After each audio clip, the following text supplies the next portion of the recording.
Hello guys, this is the numerical technique series. आज के video में हम ओवरफ्लो पढ़ने जा रहे हैं।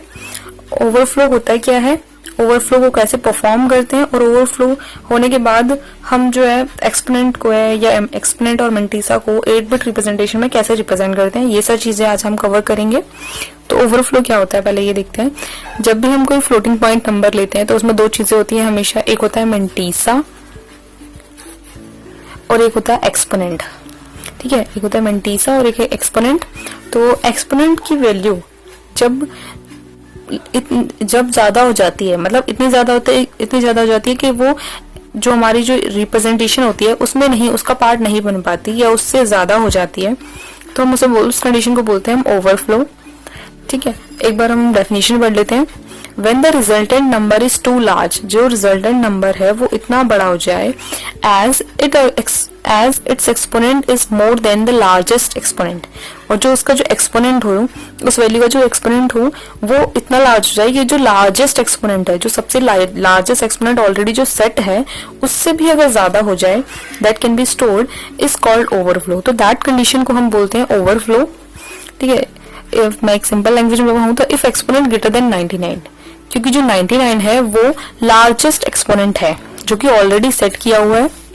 तो अगर हमारा जो एक्सपोनेंट आता है, हमारे जो रिजल्टेंट नंबर का एक्सपोनेंट आता है वो अगर 99 से ग्रेटर हो जाता है तो उस कंडीशन को हम ओवरफ्लो कंडीशन बोलते हैं। ठीक है, अब इसी चीज को हम एक बार एक क्वेश्चन के थ्रू समझ लेते हैं। जैसे हमें एक एग्जांपल में x1 और x2 की वैल्यू गिवन है, दिस वन, जिसकी 10 की पावर 99, यानी कि हमारा जो एक्सपोनेंट है वो है 99। एक और नंबर हमें गिवन है x2 जिसकी भी पावर यानी कि एक्सपोनेंट 99 है, तो दोनों की एक्सपोनेंट सेम है।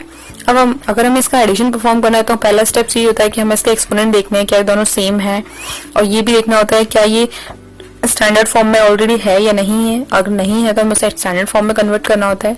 तो अभी तो ये दोनों कंडीशंस फुलफिल करती है कि मेंटीसा स्टैंडर्ड फॉर्म में भी है और जो एक्सपोनेंट है वो दोनों इक्वल भी है, तो हम इसका एडिशन परफॉर्म कर सकते हैं। अगर हम इसका एडिशन परफॉर्म करते हैं तो हमारी जो मेंटीसा की वैल्यू है वो आती है 1.0155 मल्टीप्लाई बाय 10 की पावर 99, क्योंकि जो एक्सपोनेंट की वैल्यू है वो तो सेम ही रहती है एडिशन में।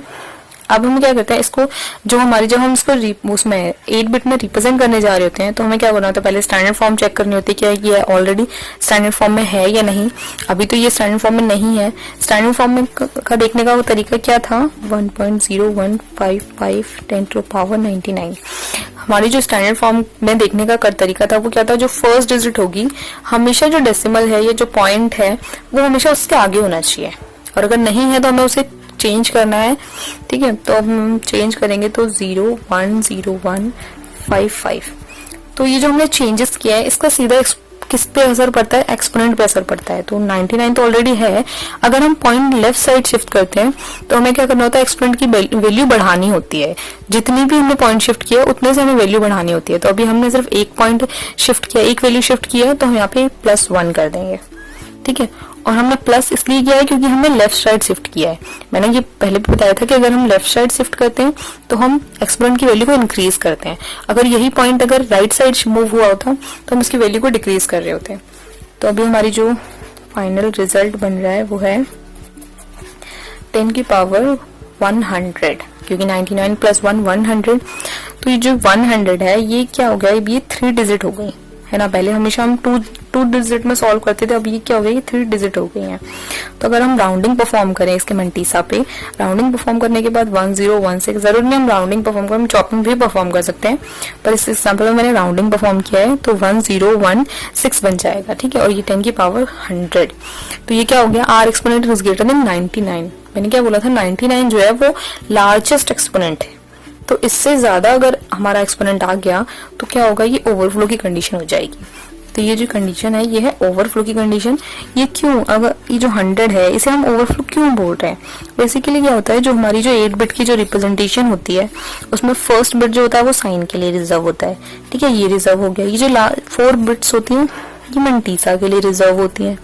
उसके बाद जो एक और बिट होती है ये ऑलरेडी साइन के लिए है, ये है एक्सपोनेंट के साइन के लिए। लास्ट की जो 2 बिट्स हैं सिर्फ वो ही एक्सपोनेंट के लिए होती है, जिसके अंदर सिर्फ 2 ही वैल्यू आ सकती है।